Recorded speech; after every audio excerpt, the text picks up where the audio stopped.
Hello guys, gandang umaga. May sisir lang tayo dito guys, no? Itong history ng ano na to, ng rip na to.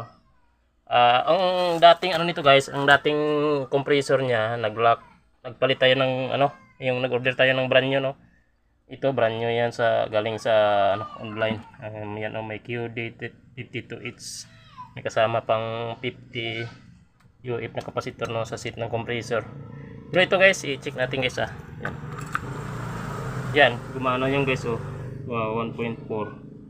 Kasama na kasi yan sa ano, amperahe dito sa unit ng gaandar. Yan guys no, ano mga ano siguro to, hindi naabot na isang linggo no. Bigla lang nag-loss compression, gumagana pero wala nang buga na hangin oh. Yan, wala nang discharge siya. Wala na ring vacuum. Yan guys no, nagpalit na ulit tayo ng second hand na pang two-door na compressor yan. Mas okay pang performance ng mga sinauna nga compressor pang two-door yan. Ito pang two-door, design dito sa pang two-door sa online na to. Pero hindi naabot ng isang linggo noon, bigla na lang nag-loss compression, gumagana ang compressor pero wala siyang bomba. Yung guys no, medyo lugi na tayo dito na nabili natin sa online, hindi naabot ng isang linggo. Nasira na. Okay na ito guys, obserbahan ko na lang to.